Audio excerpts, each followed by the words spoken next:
Quelles sont les nouvelles fonctionnalités marquantes de LinkedIn en 2024? Le réseau professionnel de Reid Hoffman a été créé il y a près de 21 ans, en mai 2003, et racheté par Microsoft en 2016. Lors du 43e événement du marketing digital de @AZ, nous avons eu le plaisir d'inviter Bruno Friedlanski pour évoquer cette plateforme dont il est expert. L'occasion de répondre ensemble à quelques questions de base autour de l'utilisation de l'outil, mais avant tout, ce qui semble plaire à la majorité des auditeurs, de passer en revue certaines des dernières fonctionnalités de l'outil. On remarquera que toutes ne font pas l'unanimité parmi nous. Des interviews, des chiffres, des faits, des études. Pas de blabla, ce sont les podcasts de Visionary Marketing disponibles sur toutes les bonnes chaînes de balado-diffusion. Bonjour et bienvenue dans les podcasts de Visionary Marketing. Je suis Yann Gourvenec. Le sujet du jour, la revue des nouvelles fonctionnalités de LinkedIn avec Bruno Friedlanski et Hubert Kratirov.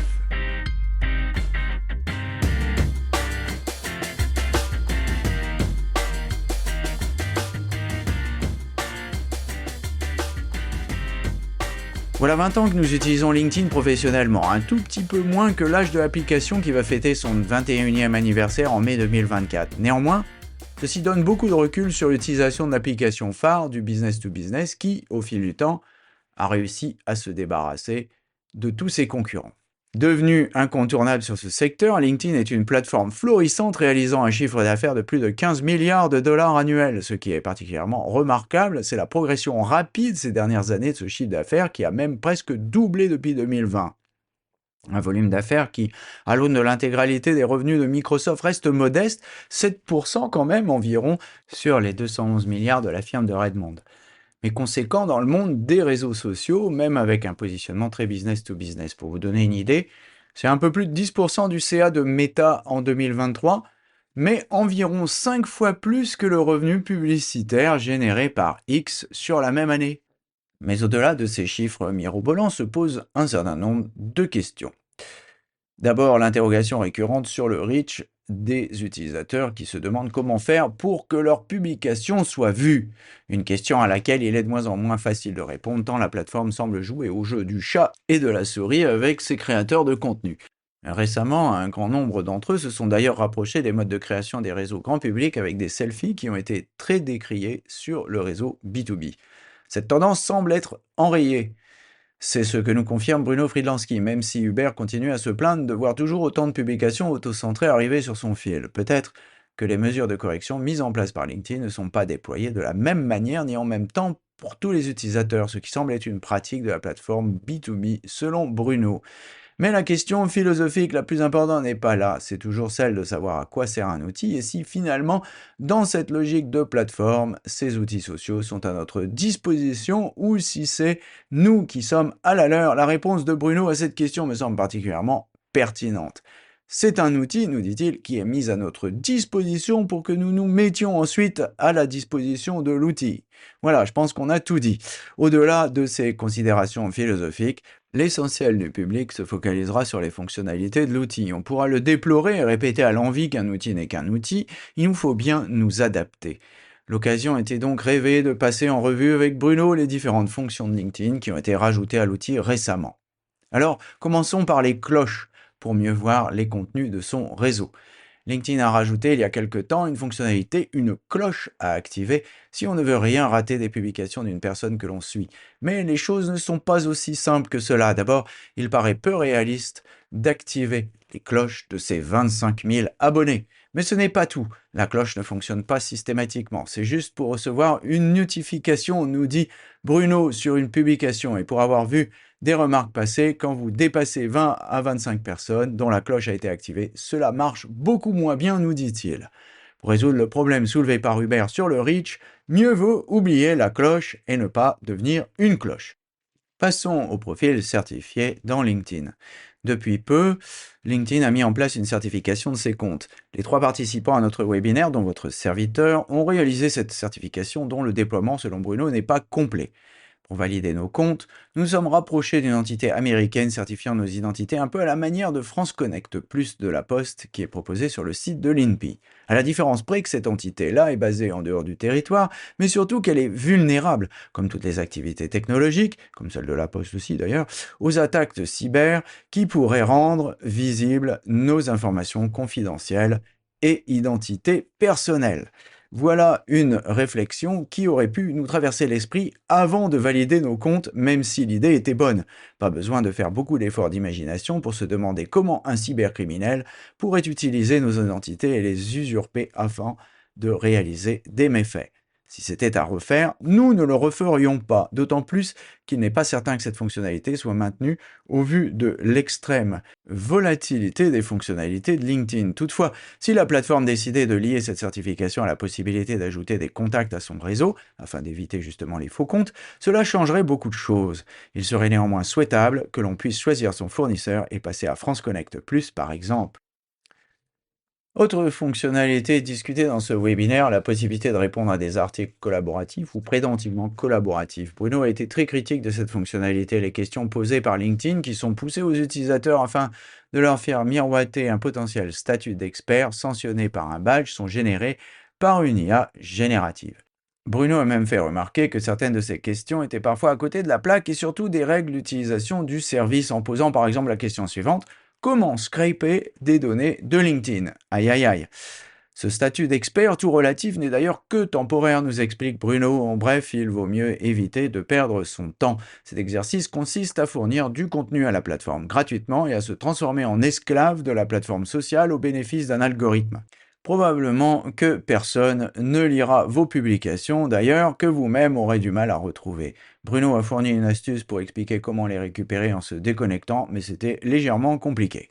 Si je ne récupère pas les contenus que je produis, nous dit Bruno, pour qu'ils soient au moins visibles sur mon profil, je préfère écrire directement des publications, nous dit-il. À la limite, si un sujet vous intéresse dans un article collaboratif, poursuit-il, reprenez la question et traitez-la dans un billet sur votre profil indépendamment de l'article collaboratif, et là je mets des gros guillemets.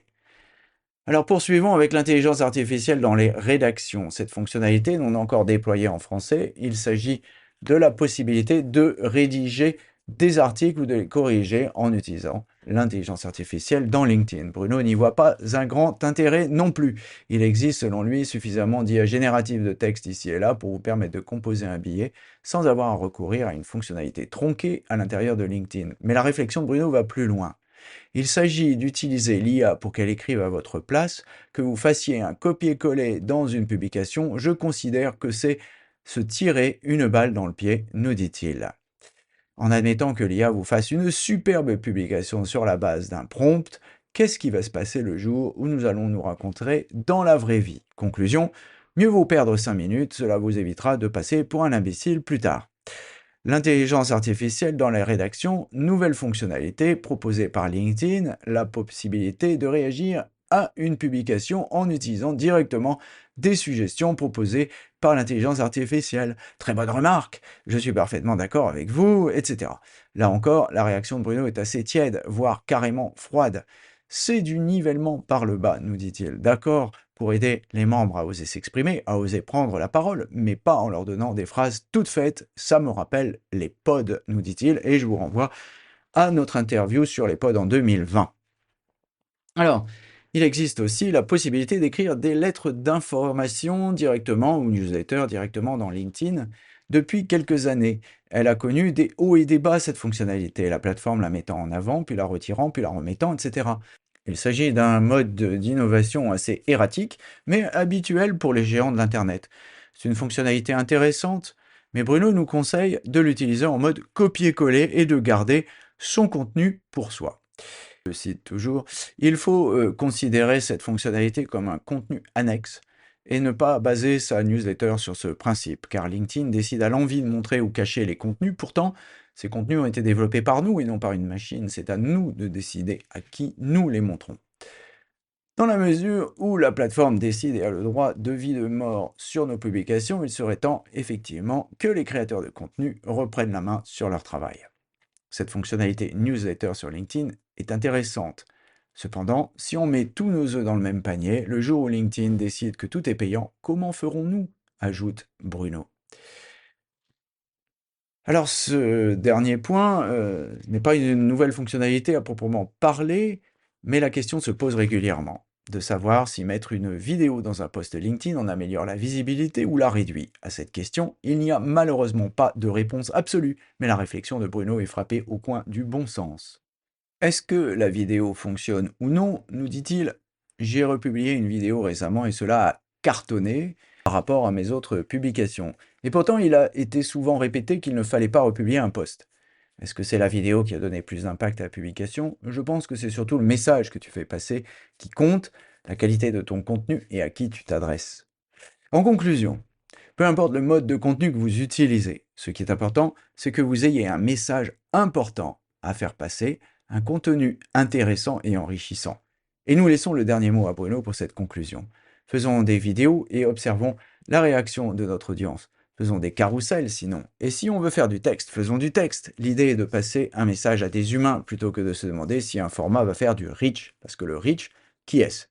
Nos clients, les gens qui nous intéressent, qui vont venir lire, regarder la vidéo, lire le contenu, le carrousel, et puis ça évolue toujours. La vidéo a marché en native, puis plus du tout. Les sondages cartonnaient, LinkedIn les poussait, on avait des sondages de tout et n'importe quoi, plus débiles les uns que les autres. J'en ai fait un pour tester et ça marchait. Puis ça n'a plus marché. Pour moi, il faut rester, c'est Bruno qui parle toujours, sur la ligne directrice qui consiste à parler à des humains et de privilégier un format et de le garder.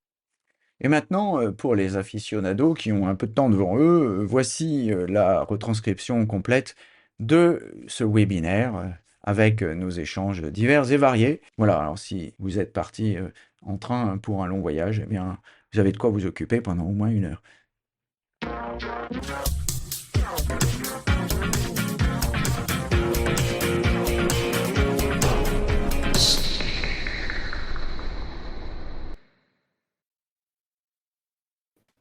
Bonjour Bien. Bruno. Bonjour messieurs. Bonjour. Bonjour Yann. Bruno. Bonjour Bruno. Bonjour Hubert. Alors, cette semaine, enfin plutôt la semaine dernière, en fin de semaine dernière, c'était une semaine particulièrement importante pour le marketing digital de @Z. Et Même pour d'ailleurs, le notre marketing ami digital tout Friedlansky, court. oui, exactement. Notre ami Friedlansky n'était pas là. Il a raté oui. le coup de cidre. Boulevard Saint-Germain. C'est dommage. Mais enfin, bon, voilà. Donc, c'était la journée des signatures. Et c'était très sympa. Voilà. Il y avait du monde d'ailleurs. Il y avait une 50aine de personnes. C'était sympa. Voilà. Bon. Ben voilà, le livre d'ailleurs s'installe tranquillement, mais sûrement dans le peloton de tête du marketing digital. Quand on tape marketing digital, on arrive maintenant dans le peloton de tête. Alors bon, on a d'augustes et célèbres concurrents, donc il faut bien leur laisser encore un peu de temps, hein, mais on va les bouffer. Voilà. Non, il y a de la place pour tout le monde. Il y a de la place pour tout le monde. Bien. Et alors aujourd'hui, ravi de parler de LinkedIn aujourd'hui avec absolument. Bruno. Absolument. Je vais essayer de bien répondre aux questions. Pour avoir Voilà. tes derniers trucs, astuces pour utiliser au mieux cette plateforme ou Ouais. ne plus l'utiliser, c'est toi qui nous le diras en conclusion. Alors avant de commencer, on s'est posé une question qui nous a pas mal éclairé, parce qu'on a cherché la réponse. On s'est posé la question tous les trois il y a quelques minutes de savoir si LinkedIn faisait du chiffre d'affaires. Alors, qu'est-ce que tu peux nous dire Ah bah, ils en font, c'est sûr. Jean-François ? Ils en font et ils en font de plus en plus. C'est clair. Alors, je vais préparer un lien. Donc, on va donner le chiffre. Hein. Le chiffre, il vient de Statista. En 2023, hein, source de Stacy Joe Dixon, qui a publié le 12 décembre 2023. Voilà. Donc, on peut compter 15,145, c'est précis, milliards de dollars. Quand même, 15,145 milliards de dollars. Mais ce qui est surtout frappant, c'est qu'en 2017, il ne faisait que 2,2 milliards de dollars. Donc, ça a été multiplié par 7 depuis 2017, par 3 depuis 2018. et par presque 2 depuis 2020. C'est énorme, c'est énorme. Donc, Et ils ont dépassé le milliard de membres à la fin de l'année dernière. tout va bien pour LinkedIn, Bruno? Tout va bien, ils sont quand même seuls sur le marché, on va dire, si on prend l'espace plateforme sociale à destination des professionnels. Dans le monde, ils sont un peu tout seuls. On met de côté la Chine, hein, bien sûr, et les pays qui ferment un peu les accès, mais c'est la seule plateforme mondiale, professionnelle, en tout cas, dans un cadre un peu plutôt B2B. Ouais. Alors, pour ceux qui voudraient voir les chiffres d'affaires que j'ai annoncés et avoir les sources, voici le lien qui vous permettra d'aller directement. C'est sensible à la casse, donc c'est LI majuscule, revenue. Et là, vous aurez les chiffres d'affaires de LinkedIn. Bon, alors, donc, ils sont riches, ça c'est plutôt une bonne chose, et même de plus en plus riches. Mais alors, quand on est riche, on est peut-être de moins en moins gentil aussi, peut-être. C'est peut-être ça aussi, non, je sais pas. Gentil dans quel sens? Bon, on est de moins en moins aimable, quoi. On est riche, donc quand on est riche, on peut se permettre de snober les gens, par exemple. Hein? Pour faire un jeu de mots bien pourri, eux ils sont riches et ils nous coupent le rich de nos postes, puisque on est à un reach aujourd'hui qui est quasiment à 1%, en dessous de 1%, quand on poste quelque chose et qu'on a 1000 abonnés. Quand c'est vu par 10 à 100 abonnés, c'est le bout du monde, alors que ces gens-là se sont abonnés à la personne pour la suivre et pour être prévenus des informations. Et le reach, il est absolument ridicule aujourd'hui. Je sais pas ce que ça t'évoque, Bruno. Moi, ça m'évoque des choses, au-delà du jeu de mots pourri, ça m'évoque des choses pas très positives.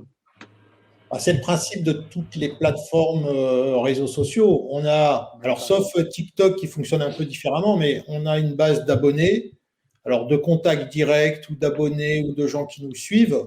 Il y en a deux sur LinkedIn. Hein. Il y a les gens avec qui on est connecté, puis les gens qui nous suivent simplement. Mais tous ne voient pas tous nos contenus, ça c'est sûr. Il y a une fraction de notre réseau qui à chaque fois voit nos contenus et s'ils interagissent dessus, on va dire ça donne de la visibilité à notre contenu en le diffusant. S'il n'y a pas d'interaction, il ne se passe rien. Ouais. D'ailleurs, si on rappelle, pour que si vous voulez voir nos contenus, vous êtes intéressé par ce qu'on fait, il faut que vous activiez la cloche. Donc, vous imaginez, j'ai je ne sais plus combien, 28 000 followers, 25 000 personnes dans mon réseau. Donc, je vais avoir 25 000 personnes à relancer pour leur dire activez la cloche. Enfin, et encore, la cloche, elle ne marche pas forcément à chaque fois. C'est juste de recevoir une notification d'une publication. Ouais. Et pour avoir vu des remarques passer, quand tu dépasses 20 ou 25 personnes que tu as clochées, ça marche beaucoup moins bien. Tiens. Alors, donc, en fait, puisqu'on est dans les mauvais jeux de mots, c'est nous les cloches, en fait. On peut le voir comme ça, surtout à Pâques. Mais c'est le principe. J'ai envie de dire, moi qui suis, mais toi aussi, Yann, un fervent emailer, puisqu'on a une newsletter. Même si des gens s'abonnent à notre newsletter, on n'a pas 100% d'ouverture à chaque fois. Non. Tous les abonnés d'une newsletter ne lisent pas à chaque fois toutes les éditions qu'on envoie. C'est sûr. Je ne sais pas à combien mais si la newsletter est bien paramétrée, elle va dans leur inbox et c'est eux qui décident de ne pas ouvrir et donc de bouncer, de rebondir et de nous mettre à la poubelle directement. Mais c'est eux qui le décident. Si notre titre est pas assez bon, si c'est pas le moment ou si pour X raisons, ils nous regardent pas. Mais au moins, ils ont été prévenus. Moi, ce que je reproche à cette baisse du reach dramatique de LinkedIn, c'est que les gens ne sont même pas prévenus que j'ai publié quelque chose, certes d'inintéressant, mais je suis inintéressant. Et les gens qui m'ont suivi ont choisi de suivre quelqu'un d'inintéressant. Donc, ils devraient avoir mes publications inintéressantes sous les yeux, à eux de ne pas les lire. Mais là, c'est LinkedIn qui dit je te classifie comme inintéressant, ça je le savais, et je ne te montre à personne. Et ça me gêne. Ouais, je ne sais pas si on peut dire qu'il nous classifie. c'est plutôt qu'il prend un échantillon pour tester ce que l'on a à dire. Et si l'échantillon rencontre le public, ça veut dire que c'est intéressant, donc LinkedIn va ouvrir un petit peu plus la visibilité, augmenter le reach. Mais s'il n'y a pas d'interaction, LinkedIn en déduit que ce n'est pas intéressant, donc il ne le propage pas. Ouais. Mais d'ailleurs, news. L'exemple que je prends souvent dans mes interventions, c'est je peux avoir le meilleur profil du monde. Je peux être le meilleur dans la ligne éditoriale pour parler de la couleur rouge. Et puis, je me suis connecté avec des gens qui, eux, sont plutôt intéressés par la couleur bleue. Ça ne peut pas marcher, parce que quand je prends la parole, ça ne les intéresse pas. Donc, la brique, la dimension réseau, les gens avec qui je me connecte, doivent à minima être intéressés par ce que je vais avoir à dire. Sinon, ça ne marchera pas. Et on peut, honnêtement, on ne peut pas, j'ai envie de dire, si je devais recevoir toutes les publications de tout mon réseau, je ne peux pas le filtrer, je ne peux pas le lire, je n'ai pas le temps. Donc, la logique de fonctionnement, elle se comprend dans la notion de filtre. Après, c'est comment c'est filtré, comment c'est choisi. Là, c'est plus aléatoire. Bon, est-ce que c'est le même filtre pour les newsletters, pour ceux qui ont une newsletter? Je ne parle pas d'une newsletter chez Substack ou ailleurs, je parle d'une newsletter à l'intérieur de LinkedIn. Est-ce que si tu as, on reprend 1000 abonnés ou 10 000 si tu veux, si tu as 1000 abonnés, est-ce que tes 1000 abonnés reçoivent ta newsletter en notification et en email, ou est-ce que c'est le même principe? Un échantillon la reçoivent et en fonction de la réaction, ils élargissent le reach de ta newsletter? Non, quand tu crées une newsletter sur LinkedIn, au premier envoi, à la première édition, tout ton réseau est informé que tu as lancé la newsletter. Et on leur propose de s'abonner. Et à la deuxième édition, seuls les abonnés reçoivent l'information. Sachant qu'à chaque fois que tu fais une newsletter, c'est-à-dire que tu fais un article sur LinkedIn, que tu décides de mettre comme un élément de ta newsletter, donc il va être envoyé en newsletter, mais en même temps, c'est un article qui est publié sur la plateforme et pour que tu puisses le valider, tu dois en faire une publication qui annonce ton article. Et donc, ta publication va toucher aussi des gens qui ne sont pas forcément abonnés, qui vont découvrir ta newsletter et donc qui vont pouvoir s'abonner. Mais tout ça, ça pose une question. Si on remonte d'un cran, bon, ok, un coup on enlève la cloche, un coup on la remet. Ok, ouais. D'accord, très bien. On s'en fout en fait. La question, elle n'est pas là. La question, c'est est-ce que c'est un outil qui est à notre disposition, ce qui était le cas avant, ou est-ce que c'est nous qui sommes à la disposition d'un outil? C'est un outil qui est à notre disposition pour nous mettre à la disposition de l'outil. Oui, mais est-ce qu'il n'y a pas un moment où il faut, je dirais, rompre les chaînes et essayer de… Alors moi, je le paye, hein, LinkedIn, donc c'est que j'y vois du positif et j'y vois de l'usage, hein, mais j'y vois de l'usage dans le réseau, mais dans la publication de moins en moins. De moins en moins. Et je tends effectivement à remplacer ça par la newsletter. Parce que, bon, bah voilà, ça ne sert pas à grand-chose de se fatiguer. Je dirais, il y a des utilisateurs qui ont l'air d'en faire une sorte de chose récurrente. Et ça, c'est la deuxième chose qui m'énerve. C'est que, d'ailleurs, je vois aujourd'hui, on est déjà à plus de 31 personnes qui nous suivent rien que sur YouTube et sur LinkedIn. Il suffit qu'on parle de LinkedIn dans LinkedIn, sur LinkedIn, pour LinkedIn, avec LinkedIn, sur LinkedIn.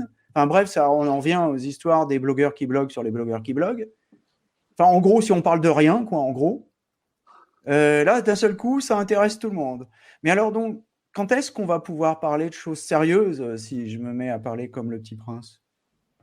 Alors, qu'est-ce que tu mets dans les choses sérieuses? Les choses sérieuses, le business, les choses dont on discute dans nos blogs, les tendances, et pas seulement de savoir si ChatGPT a rajouté un bouton, parce que ça, finalement, on s'en fout un peu d'ailleurs, mais savoir où va l'économie, la vraie économie, pas ChatGPT. Hein, ChatGPT fait 1 milliard, hein, donc bon, hop, on va regarder le reste. la vraie économie, y compris d'ailleurs l'économie de la tech, la crise qu'on est en train de traverser dans la tech, la crise qu'on est en train de traverser dans les financements de la tech, par exemple. Ça sont des sujets intéressants. Alors, on en parle bien ici et là, mais du coup, on n'a pas l'impression que ça attire autant de monde, quoi. Bah, ça va attirer les gens qui sont sensibles ou qui ont envie d'écouter. Après, je suis un peu mal placé pour dire ça, parce que moi, mon job, c'est de permettre aux gens de bien utiliser l'outil. Et c'est vrai que c'est plus facile pour moi, quand je suis sur LinkedIn, de parler de LinkedIn pour que les gens comprennent comment ça fonctionne, comment tirer parti. Ouais. J'ai un alignement des planètes et à chaque fois, c'est ce que je dis à mes clients. Vous n'allez pas devenir des experts de LinkedIn. Vous êtes des experts de votre métier. Utilisez la plateforme pour le faire savoir. Moi, c'est un peu trop facile pour moi. Bon, alors je vais poser ma question autrement. Est-ce qu'il n'y a pas, après, c'est forcé, si c'est ton business, c'est normal que tu en parles, c'est pas le sujet. La question, c'est, est-ce qu'il n'y a pas une surpondération des outils, en fait, qui finit par... je vois, en fait, le nombre de personnes qui est là, on est déjà à 40 personnes là, qui nous suivent en ce moment, alors que d'habitude, quand on parle de choses sérieuses, je ne sais plus de quoi on a parlé la dernière fois, on a parlé de contenu et de l'évolution du contenu. Bon, il y avait déjà pas mal de followers. Mais il y a eu des cas où on a parlé de tech et d'évolution des techs avec Cavazza, on était 3 pelés et 4 tendus.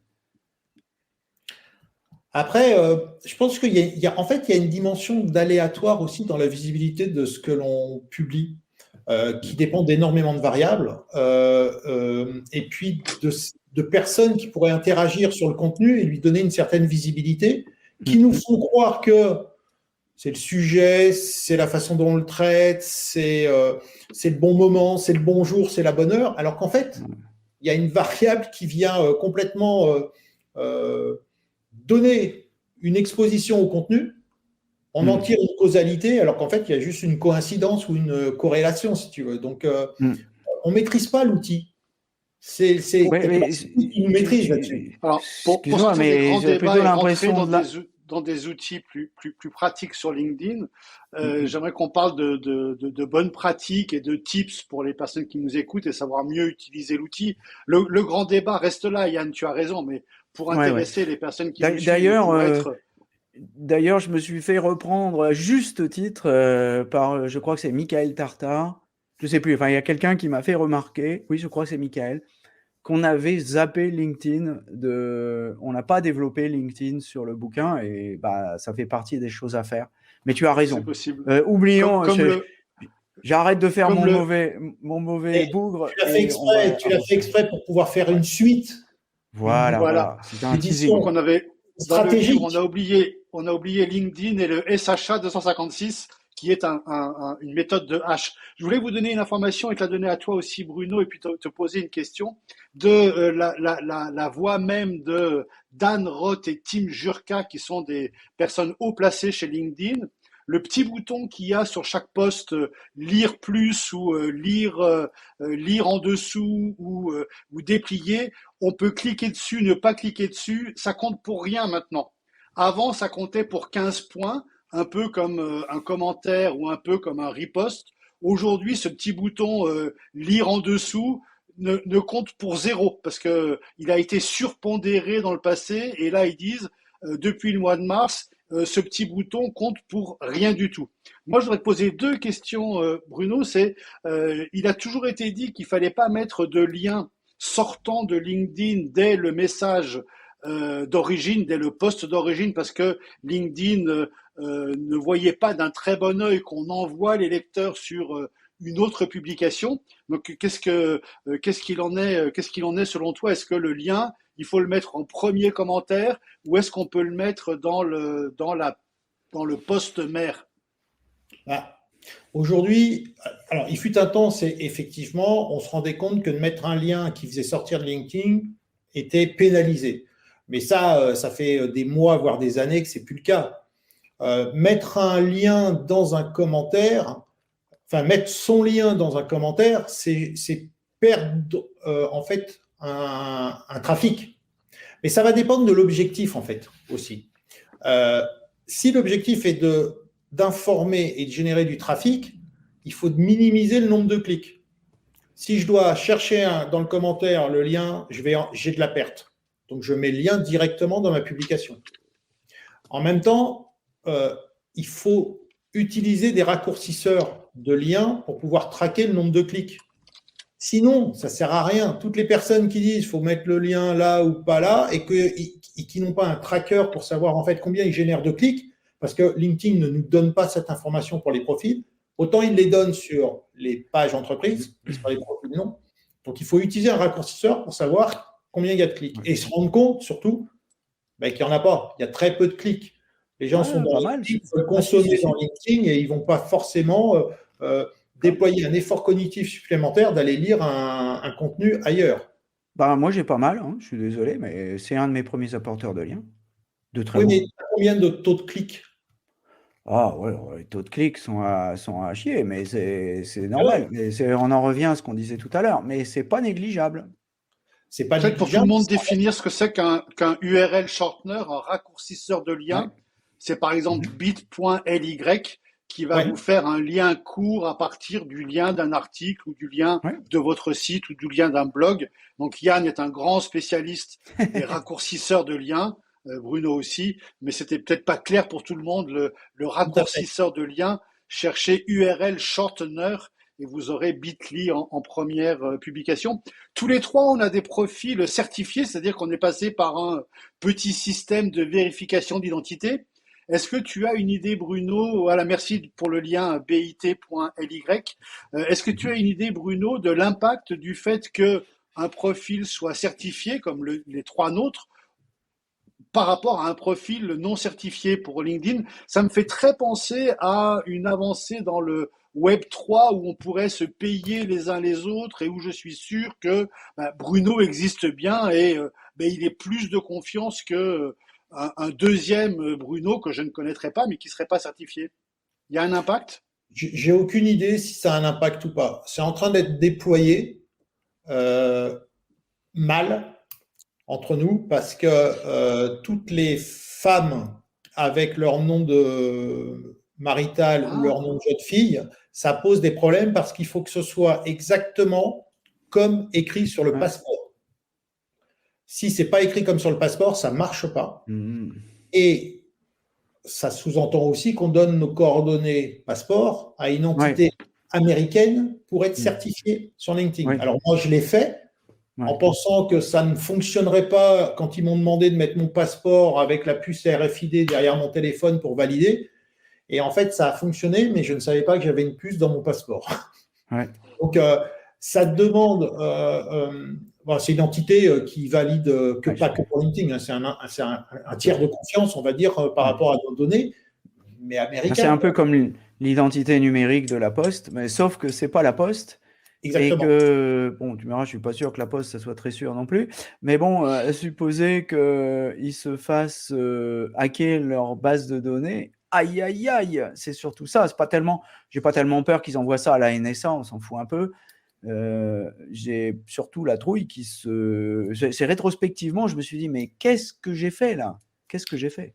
J'y ai pensé aussi après, mais bon, c'est vérifié. Après, pour répondre, Hubert, précisément à ta question, j'ai aucune idée si ça va avoir un impact. Est-ce que je vais avoir plus de visibilité, moins, parce que je suis certifié? Je suis pas sûr qu'ils en soient à ce niveau-là d'utilisation. Je pense que c'est plus pour avoir une limitation des faux profils qui ne seraient pas certifiés. Ça veut dire que peut-être qu'à un moment donné, un profil non certifié aura un problème, mais pas forcément de visibilité, juste un problème d'accès. On ne pourra peut-être plus demander des personnes en connexion, par exemple. Exactement. Voilà. Ce qui serait logique. Déjà en cours, la dernière innovation, entre guillemets, c'est que pour les comptes gratuits notamment, tu commences à être limité à 5 demandes de connexion personnalisées par mois. C'est-à-dire que tu pourras en faire en cliquant sur le bouton bleu, ça, ce n'est pas un problème. En revanche, de personnaliser, tu vas être limité à 5 par mois pour les comptes gratuits. Ce qu'il faut voir. Alors, évidemment, ça va favoriser les prises de licence premium. Hein. On a parlé du chiffre d'affaires tout à l'heure. Ça serait aussi, a priori, ce que j'ai lu, c'est que c'est pour éviter… en fait, c'est pour que tous ceux qui utilisent LinkedIn pour faire du recrutement soit obligé de prendre une licence premium et ne puisse pas prendre contact avec des candidats par la demande de connexion personnalisée pour leur proposer leur offre les annonces, en fait. Ça peut s'entendre, mais je trouve ça dommage. Déjà, en fait, pour moi, c'est pas normal qu'on puisse faire une demande de connexion avec l'option de la personnaliser. Ça devrait être obligatoire. Ok, donc ça c'est première fonctionnalité nouvelle intéressante. Après un peu sujette à caution sur qui possède la donnée et qu'est-ce qui arrive si effectivement elles sont hackées. Inch'Allah. Après, on peut se poser la question de cette nouvelle fonction de ces sujets qui sont suggérés par l'IA sous la promesse de devenir un top voice LinkedIn. Et vas-y, raconte tout ça parce que je veux pas les articles collaboratifs. C'est ça. Ouais. Oui, des articles collaboratifs. Il y a un top voice sur le sujet, mais de façon temporaire. Ton badge a une durée de vie limitée. Alors, je ne sais plus de combien de jours ou de semaines, mais il faut que tu contribues. Moi, j'ai testé les articles collaboratifs. C'est intéressant de dire qui est-ce qui crée ces questions déjà. Ah bah, c'est une IA. Hein. Ouais. Ça se voit. Parfois, la question, elle est incompréhensible. Et en plus, j'ai vu passer des questions qui sont contraires au règlement intérieur de LinkedIn. C'est-à-dire qu'il y a une question que j'ai vu passer à un moment donné, c'est quel outil utiliser pour scraper LinkedIn. Là, je me suis dit, on va où là? Et la réponse, c'était je n'ai pas regardé, mais j'ai vu passer cette question, j'ai dit, mais c'est pas possible. Donc, c'est des questions posées par l'IA avec des réponses qui sont, par les différents membres, assez courtes et en fait, qui ne se retrouvent pas sur notre profil. Moi, c'est ce qui m'a gêné au début. J'ai voulu tester, j'ai regardé sur mes sujets. En fait, le contenu est donné à LinkedIn en termes de plateforme éditoriale. Voilà. Et les contenus, je n'ai jamais retrouvé mes contenus. Alors si, je les ai retrouvés. Je crois qu'ils appellent ça un panel dans leur jargon interne. Non, on est le rare expert invité à contribuer à. Mais on est tous. Il y a 1 milliard de rares experts invités à contribuer aux articles collaboratifs. En gros, on devient les Turcs mécaniques de LinkedIn, quoi. Hein, c'est ça. Pour le coup, en fait, moi, quand j'ai fait puisqu'on répond sur nos sujets, j'ai essayé de retrouver des contributions. Impossible. Je ne savais pas où elles étaient. En fait, elles sont traitées a priori comme des commentaires et elles disparaissent dans le fil d'actualité. Et c'est des contributions sans valeur parce que personne ne réagit dessus, quoi. Donc tout le monde parle dans le vide, quoi. Tout le monde raconte sa salade. Ouais, voilà. Très peu. J'ai quelques notifs qui arrivent de gens qui ont liké mon contenu, ce qui me permet d'y retourner et de les retrouver. Alors en fait, je les ai retrouvés par hasard. Tu ouvres une fenêtre de navigation privée et tu n'es donc pas connecté à LinkedIn. Tu tapes ton nom, ton prénom et donc tu arrives sur ton profil public. Et là, tes contributions sont mises en avant sur ton profil public. Donc, c'est vraiment c'est une plateforme éditoriale qui te vole ton jus de cerveau. Voilà. Faire son référencement là-dessus. Et en plus, piloté par une IA, donc on devient d'une certaine manière l'esclave d'une machine, quoi. Voilà, super. Ouais. Donc, ils appellent ça en interne chez LinkedIn, ils appellent ça des panels. Et ils ont 5 millions de contributeurs à ces panels. Et le badge expertise se gagne, temporairement, tu l'as dit Bruno, se gagne si d'autres contributeurs ont aimé ta contribution. C'est-à-dire que si moi je contribue tous les jours, mais que personne n'aime ma contribution, je n'obtiens pas le badge. Mais si je contribue et que toi et Yann, vous aimez ma contribution, alors je ne sais pas au bout de combien, 2, 3, 4, 5, 10, je ne sais pas, mais au bout d'un certain nombre de likes de ma contribution, j'obtiens ce qu'ils appellent le badge expertise, qui a une durée de vie de 3 mois, je crois, et après on te l'enlève et qui porte sur un thème que tu ne choisis pas. C'est-à-dire que tu peux devenir badge expertise. Si moi ma spécialité c'est je sais pas quoi le Web 3, je peux obtenir le badge expertise sur je sais pas quoi un sujet que je ne connais pas spécialement, qui serait l'algorithme TikTok. Normalement, ton badge, il est lié au sujet qui, lui, appartient à une catégorie. Hein. Hmm. Oui, mais c'est pas très clair. C'est pas très clair. Bon, c'est pas. Donc, en gros, bottom line, il faut le faire ou il faut pas le faire? Bah, honnêtement, non. Enfin, moi, j'ai testé. Si je récupère pas les contenus que je produis pour qu'ils soient au moins visibles sur mon profil en tant que prise de parole, bah, je préfère écrire directement des publications. À la limite, vous voyez, s'il y a un sujet qui vous intéresse dans un article collaboratif, prenez la question et répondez-y en termes de publication directement, quoi. Ouais. Bon, Indépendamment de l'article collaboratif. ok, donc celui-là est réglé. Alors, il y a une deuxième intégration de l'IA dans les rédactions. Alors, aujourd'hui, elle n'est valable qu'en anglais, mais ça viendra dans d'autres langues, je suppose. Et elle permet de, quand on a rédigé un post, de demander à l'IA de LinkedIn de le corriger. Je dois avouer, j'ai pas essayé d'ailleurs, parce que j'ai pas publié récemment en anglais. J'ai pas fait le test. Est-ce que Bah, tu as essayé ça? moi, je l'ai pas essayé parce que j'ai mon interface en français. D'accord. Euh, Ben, et il d'un apparaît quand même hein, dans l'interface. Ah, je sais pas, moi je suis en anglais, alors je Je le vois sais pas. pas, peut-être. Hmm. Mais d'un autre côté, quand tu regardes tous les tests qui sont faits sur toutes les IA génératives, Claude 3, ChatGPT ou Mistral, etc., autant aller, si on doit utiliser l'IA pour aller rédiger, bah, autant Ouais, aller le faire directement ok. avec ceux qui Ben, ont la bonne réputation. alors parlons-en, faut-il le faire? Ça dépend comment tu l'utilises. Moi, alors, si c'est d'utiliser l'IA pour qu'elle écrive à ta place, que tu fasses un copier-coller et que tu publies, bah, si tu veux, moi, je considère que c'est se tirer une balle dans le pied. En admettant que l'IA te fasse une superbe publication, à laquelle tu as juste écrit un prompt, écris-moi une superbe publication sur ce sujet-là en tant qu'expert, je te donne un peu de Mhm. contexte et voilà. Qu'est-ce qui va se passer le jour où on va se rencontrer dans la vraie vie? Parce que Mhm. si c'est pas du jus de cerveau de son cerveau, mais du jus de cerveau de neurones, de réseau de neurones artificiels, il y a un moment donné, c'est plus notre parole, c'est celle de l'IA. Ouais.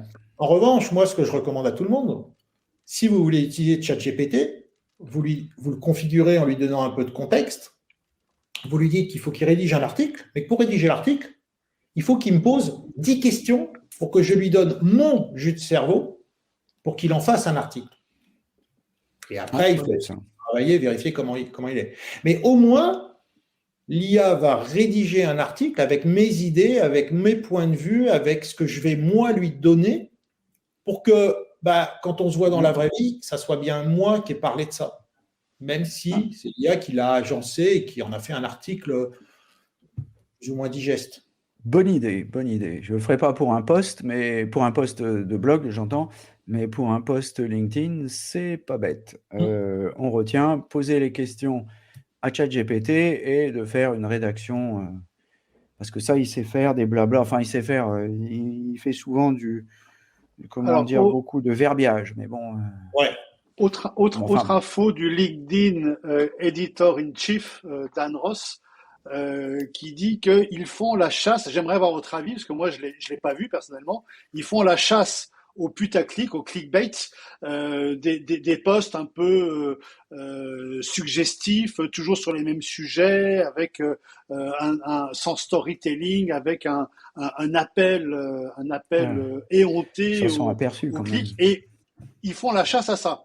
Ils disent depuis les deux dernières mises à jour d'algorithmes, ils chassent et ils cherchent à ne pas le mettre en avant. Moi, il me semble, j'aimerais avoir votre Ouais. avis, que j'en vois de plus en plus, et y compris ces jours-ci. Quel est Moi, votre j'en vois avis moins. là-dessus? Moi, j'en vois Ah, beaucoup moins.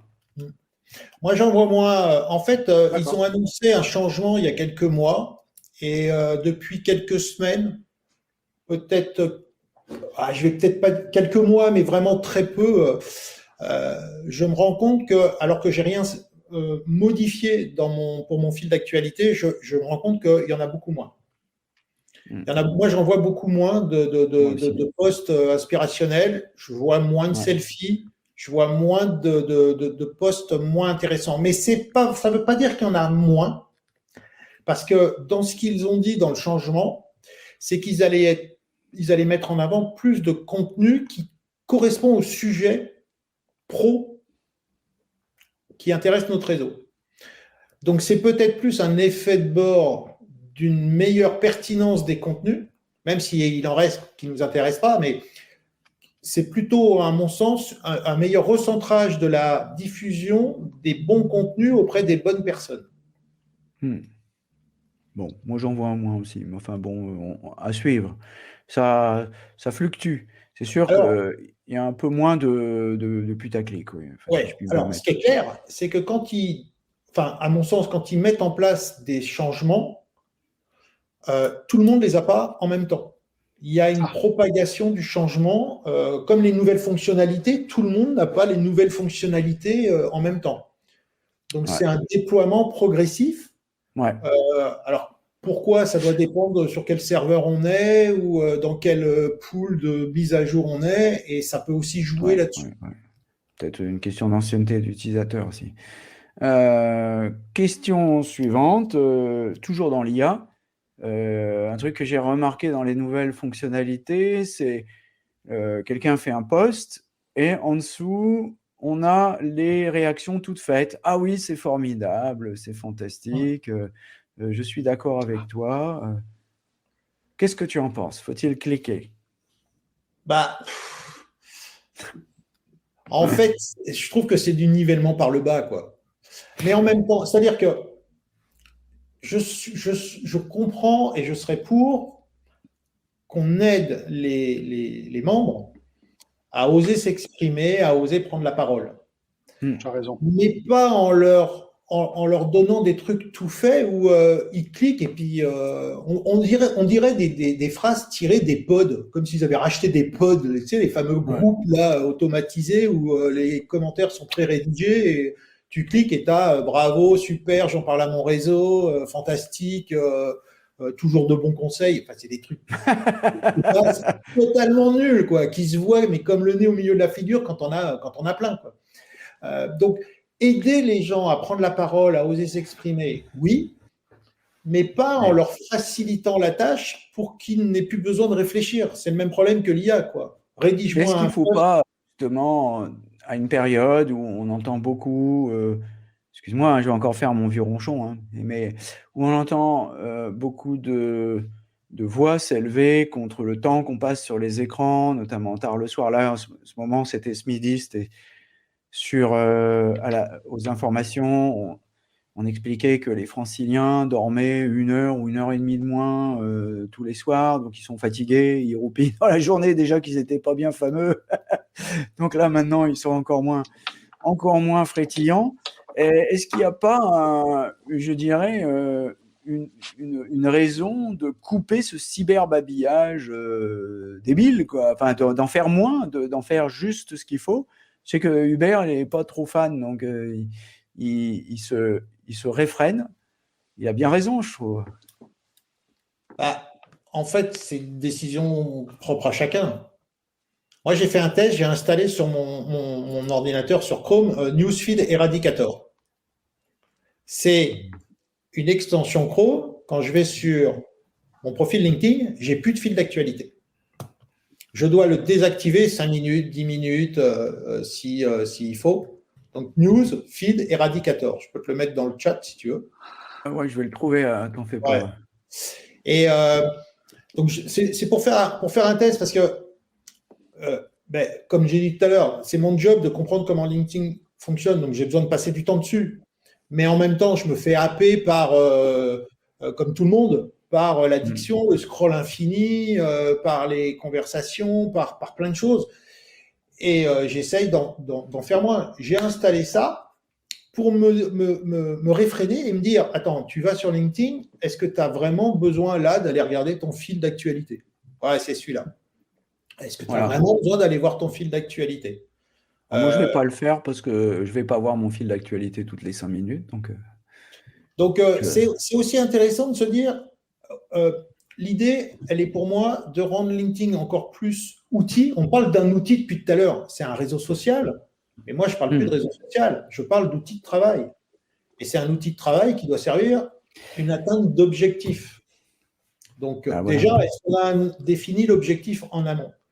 Et l'idée, elle est de se dire, je vais sur LinkedIn, je n'ai pas de fil d'actualité, ça veut dire quoi? Je vais me concentrer dans ma messagerie privée et les échanges que j'ai eus et que je vais relancer. Ou alors, je vais aller regarder les interactions que j'ai pu recevoir sur mes propres publications pour pouvoir interagir, c'est les répondre. Principalement, les commentaires pour pouvoir répondre aux commentaires. On en revient toujours à la même chose, il faut travailler sa communauté, il faut utiliser le côté de LinkedIn qui est quand même assez extraordinaire, qui permet de se connecter à des personnes qu'on ne connaît pas pour échanger sur des points de vue professionnels et à terme, peut-être, si Dieu veut, travailler ensemble versus matraquer est-ce que vous voulez acheter mon produit alors que je vous ai à peine dit bonjour. Enfin, on n'y revient pas, on en a fait des dizaines et des dizaines de vidéos là-dessus. Donc, alors, moi, j'ai une autre question sur parce que je t'ai vu interagir dans LinkedIn justement il y a quelques jours sur les likes. Et tu étais particulièrement énervé. Alors, je ne sais pas pourquoi. Et j'ai dit, qu'est-ce qu'il a? Il s'excite. Qu'est-ce qu'il lui prend? Il a pris un coup de chaleur. Voilà. En fait, j'ai déjà un premier combat qui est pour moi pour dire que le like ne sert à rien. En tout cas, nous, si on se remet en termes d'outils de travail et que je dois tirer un profit de chaque, entre guillemets, seconde que je vais passer sur LinkedIn, si je like, je donne de la visibilité, mais j'en tire aucun bénéfice. Je ne suis pas visible. Donc, c'est pour ça que je recommande plutôt de commenter pour pouvoir engager une conversation. Mais en même temps, LinkedIn alors moi je l'ai eu, je pense que c'est encore un truc qui va être déployé, c'est un bandeau avec une petite flèche vers le like qui te dit exprimez votre ressenti, donc incitation à interagir sur un contenu, mais plutôt que d'inciter à prendre la parole, à échanger, à rentrer dans une conversation, ils incitent à liker. Et c'est ça qui m'a, entre guillemets, énervé. C'est un peu le copywriting que j'ai pu faire sur ma publication parce que les coups de gueule marchent très très bien. Quand on prend un coup de gueule sur LinkedIn, ça marche plutôt bien. Mais en même temps, ça fait longtemps que j'ai cette non-addiction au like et j'essaye de soigner les gens. Moi, ça fait 5 ans que j'ai pu faire un seul like. Si je dois interagir sur une communication, si je vois une publication et que je veux liker, je dois me réfréner et me dire pourquoi je veux liker. Et je dois exprimer par écrit ce que j'ai appris, ce que j'ai ressenti, ce que j'ai compris, le questionnement, l'adhésion, la non-adhésion, peu importe. Ouais. Je suis assez d'accord. C'est vrai que quand on n'a pas envie de s'emmerder, on fait un like, on dit OK, bon, comme ça j'ai fait le service minimum, et ça m'évite de rentrer un commentaire. Mais moi, très souvent, je fais les deux. Je mets un like et un commentaire, sauf exception, sauf temps peut-être. Pour moi, tu perds une occasion de rendre ton commentaire plus visible. Moi, je trouve que le like a un intérêt, notamment dans ce qu'on appelle l'employee advocacy, c'est-à-dire le fait que les salariés d'une entreprise adhèrent aux messages, aux idées du patron de l'entreprise, du service marketing, des nouveaux produits, et ils n'ont pas forcément envie de communiquer en disant oui, très bonne initiative, très bon produit, bien joué, et ils mettent un like d'adhésion aux idées de l'entreprise. Et je trouve que dans ce sens-là, le like est intéressant pour montrer son support. Non, mais chaque salarié va pas forcément dire, admettons qu'il y ait déjà 25 commentaires qui disent très bon nouveau produit, je suis le 26e à arriver. Est-ce que je vais mettre un 26e très bon nouveau produit? Tu vois, je suis pas sûr. Et là, je trouve que le like. C'est un bon commentaire. Très bon nouveau produit, c'est pas un commentaire. C'est un commentaire, c'est un commentaire creux, mais bon, qui n'engage pas. Imagine-toi dans une entreprise de 1000 personnes, le service marketing communique sur, je sais pas quoi, une initiative RSE de l'entreprise. T'as pas forcément grand chose à dire. Tu veux juste dire, je suis OK, tu vois. Comme dit le like, hein. En fait, c'est pas ça qu'il faut regarder. Ce qu'il faut regarder, sur la partie employé advocacy, je suis d'accord. Sauf que ce qu'il faut regarder, c'est que quand le collaborateur fait cette action de like, il prend le contenu et il diffuse à son réseau. Et donc, en faisant un like sans prendre la parole, il devient un porte-pancarte de l'entreprise. Il prend, il diffuse. Alors que s'il s'exprime, évidemment, il ne va pas dire qu'il n'est pas d'accord, mais il peut le contextualiser. Parce qu'il est peut-être dans une région, il a peut-être une catégorie de clients, il a peut-être une fonction qui va lui permettre de donner, d'exprimer la raison pour laquelle il soutient cette initiative. Et s'il ne la soutient pas, eh ben, il ne fait rien, mais même pas un like. Moi, je trouve, comme disait Yann tout à l'heure, le like, c'est le service minimum. Ouais, c'est ce qu'on demande à minima. Donc, tu as entièrement raison, Bruno, sur l'idée de contextualiser, de commenter plus que de liker. C'est tout à fait judicieux. Mais si tu n'as que 3 minutes à passer et que tu vois 5 posts de la boîte ou 5 posts de copains, c'est sympa de juste liker. Moi, j'avoue que je le fais par flemme de contextualiser, mais tu as raison, si on avait le temps, on le ferait. Et pour revenir aux phrases toutes faites de l'IA, autant je ne m'en sers pas, moi, dans les posts publics, autant je m'en sers dans la messagerie privée.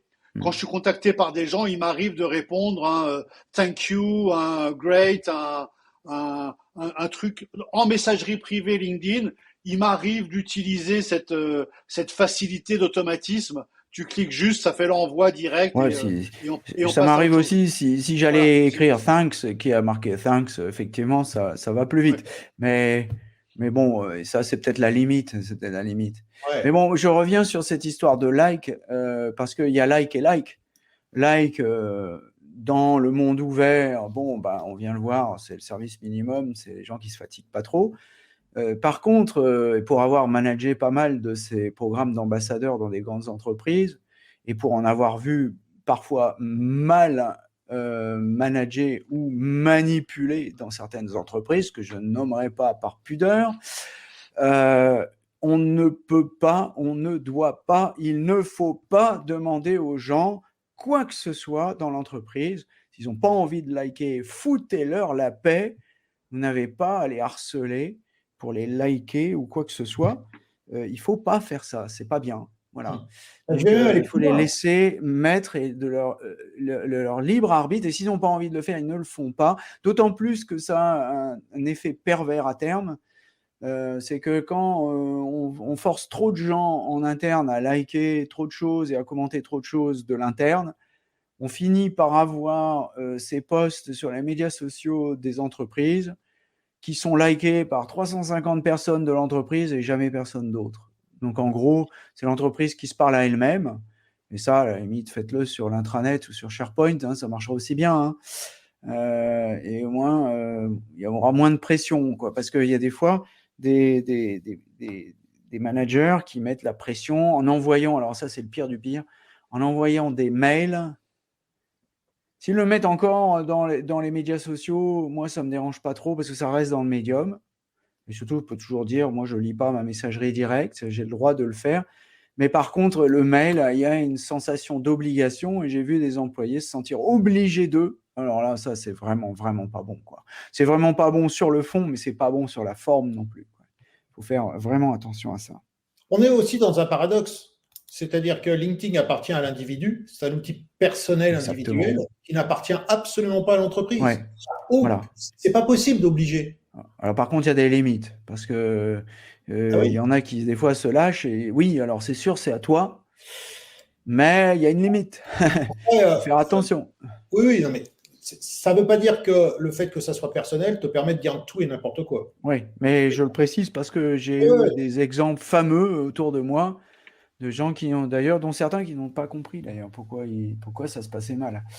Et moi j'ai eu un peu de tout. J'ai eu aussi des gens qui étaient sur les médias sociaux et qui passaient leur temps à l'intérieur à surveiller et à regarder si tu allais mettre le pied en touche. Il y a ça aussi, il y a des pervers. Ça existe. Il faut le savoir. Bon, c'est intéressant d'ailleurs, on pourrait revenir sur ces programmes d'ambassadeurs un jour, c'est intéressant. Ah ben là, tu vas avoir un détracteur face à toi, Yann. Moi, je suis au contraire dans la team. On est corporate. La boîte dit quelque chose. En tant que salarié, je me dois d'être d'accord avec ce que dit la boîte, sauf si c'est outrancier, bien sûr. Tu peux très bien être d'accord avec ce que dit la boîte et ne pas avoir envie publiquement d'exprimer une voix. Voilà. On va pas en parler ce soir, c'est pas le but. On pourra refaire un sujet. Je suis un fervent partisan de la gestion à l'américaine. tout le monde like ce que dit la boîte. Point. Base. Règle Dans de les boîtes base. américaines, on fait pas ça. Hein. C'est interdit. Hein. Interdit, c'est du harcèlement. Mail à tout le C'est du monde pour harcèlement. leur dire il y a une publication demain à 8h. Si vous likez pas, je vais vous attraper. Bon, ça, c'est du harcèlement. C'est du harcèlement pur et simple. Tu me fais ça, je te dénonce tout de suite. C'est strictement interdit, y compris aux États-Unis, surtout aux États-Unis.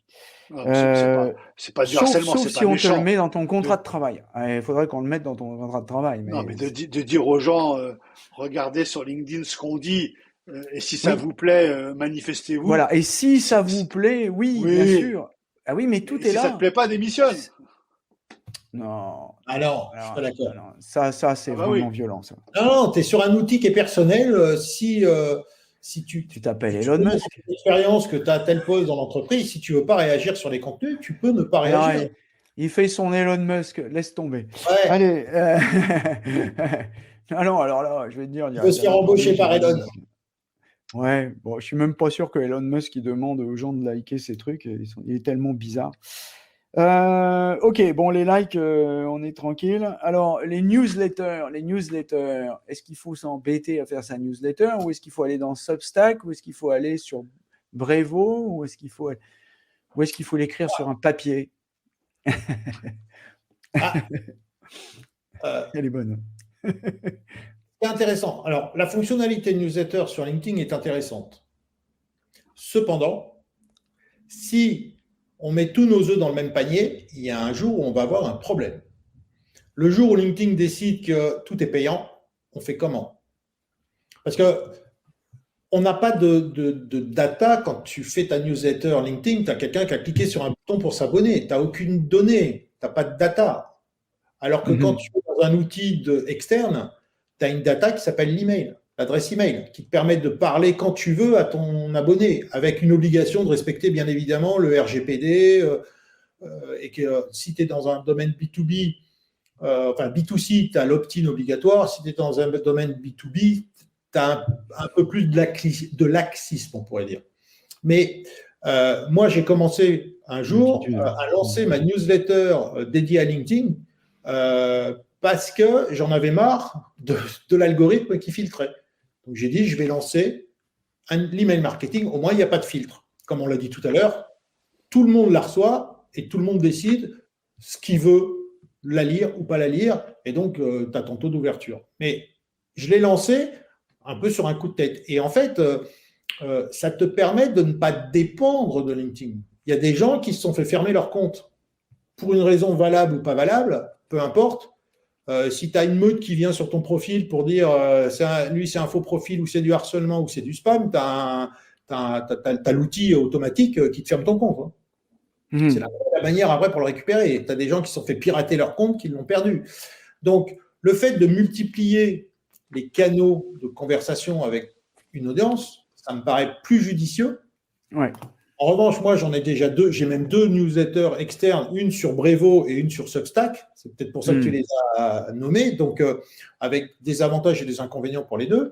Et là, effectivement, je me suis amusé. Alors, j'avais déjà les articles sur LinkedIn. Et puis, donc, quand tu écris un article, tu peux effectivement en faire une newsletter sur LinkedIn. Là, j'en ai relancé une juste pour tester. Mais je vais faire ce qu'on disait tout à l'heure. C'est-à-dire que toutes les semaines, je crois que c'est le mercredi matin où je l'envoie, je prends 3 articles, 3 publications LinkedIn qui m'ont intéressé et que je vais partager à mon audience LinkedIn. Donc, c'est du LinkedIn sur LinkedIn pour reparler de LinkedIn. Mais je sors, je vais avoir des contenus qui ne sont ni ceux pour parler de LinkedIn, des tips, des conseils que j'ai dans ma newsletter externe, ni ma curation argumentée que je fais sur Substack. C'est un autre type de contenu pour tester quelque part.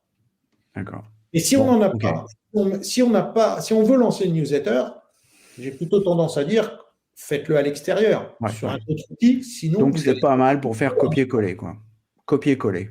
C'est pas mal. Copier-coller. Très bien. C'est une bonne idée. D'ailleurs, oui, ça permet d'élargir. D'ailleurs, si je devais faire sur Substack, je crois que je ferais copier-coller aussi parce que c'est le même problème. Substack, c'est pareil, ça ne t'appartient pas vraiment, donc copier-coller. Ok, on est bien d'accord. Eux considèrent que ça t'appartient. L'avantage de Substack, c'est qu'en mais ils considèrent que ça t'appartient, mais tu n'as pas de garantie, donc ça ne t'appartient pas. Non, mais tu peux Quand on peut retirer, c'est le des principe du contenus. marketing de plateforme, on fait grossir la plateforme avec ton contenu. Une fois que la plateforme a grossi, on retire l'échelle. Le contenu, il t'appartient plus, il appartient à la Ouais, plateforme. en même temps, c'est un modèle aussi où tu peux avoir des abonnés payants. Et donc, Ouais, ils ont un business model qui leur ouais, j'ai permet de vu. proposer C'est un ça. peu différent. Ouais, Ouais. effectivement. Et ils n'acceptent pas les copier-coller, justement, je crois. Pas Je sais tellement. pas, il faudrait vérifier. Ouais, je crois, enfin, c'est ce qu'on m'a dit. C'est-à-dire que, C'est un peu, en fait, ce un qui est peu compliqué. intéressant avec Substack, c'est qu'ils ont Mhm. inversé la notion de plateforme de blogging. Je te rappelle, il y a, je sais pas combien d'années, que les blogs sont-ils morts Ah, avec j'en ai Frédéric marre Lenoir. de celle-là. D'ailleurs, je l'ai ressorti encore dans le bouquin. Oui, je l'ai vu. Je l'ai vu dans le parcours. Mais ce que je veux dire, c'est qu'avant, on faisait un blog, donc on publiait des articles, et derrière, par email, on annonçait, on informait qu'il y avait un article à lire.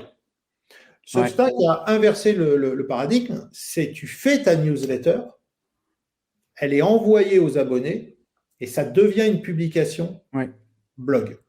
ouais, Donc ouais, tout à fait. c'est pas le même, c'est vraiment l'inverse. Oui, Et c'est c'est intéressant l'inverse, pour mais passer. finalement, oui, mais finalement, c'est un blog et avec greffé sur une newsletter. Donc finalement, les blogs ne sont pas morts. D'ailleurs, je pense Non, qu'ils ils sont ils loin vont d'être. revenir. D'ailleurs, ils reviendront.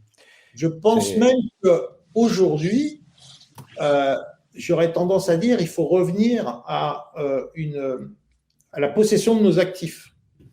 Un oui, blog, c'est un actif qui nous appartient.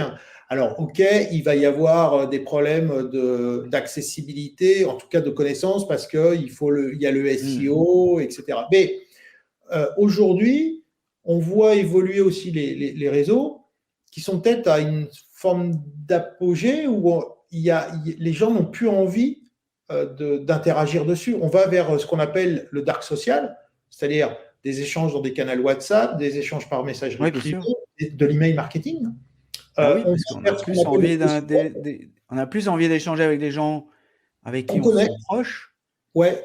ou dont on se sent proche, plutôt que d'échanger avec des pingouins qui nous racontent un peu n'importe Ouais. quoi et qui nous En intéressent fait, pas, en fait. on a besoin de Ouais. sécurité dans les échanges. Alors Je l'ai j'en dit à un profite. moment donné, on n'est pas en sécurité, entre guillemets, sur Ce que, LinkedIn. ce, Tout est ce que vous public. décrivez là, c'est tout à fait les prémices du Web 3. Le Web Ouais, 3 où il bien y a une sûr. identité, c'est du peer-to-peer. Ouais, ouais. Il n'y a pas de Non. plateforme, Non. c'est open, il n'y a pas de plateforme qui Non. chapeaute, qui dirige. C'est un consensus Bah, collégial d'une certaine manière, qui autorise à publier. Ce que vous dites WordPress, là, Mais ça existe WordPress.org, déjà. c'est presque du Web3, hein. Tu peux le télécharger, c'est de l'open source, t'en fais ce que tu veux, t'as pas obligé d'acheter, c'est à C'est oui, toi, bien tu sûr, fais. c'est bien des sûr, espaces absolument, Discord, Slack, ça peut être bien sûr. Mm, Circle, mm. ça peut être des espaces. En fait, ça reste des plateformes, Ouais, mais qui vont limiter je dirais, c'est pas public, c'est encore ouais, plus privé. Et tu dois être invité, tu dois venir pour avoir ce sentiment de sécurité dans les échanges que tu peux avoir, ouais. avec une règle où tu as un modérateur qui va imposer des règles. Et si quelqu'un n'est pas respectueux, il se fait dégager, ce qui n'est pas le cas sur les autres. Hein.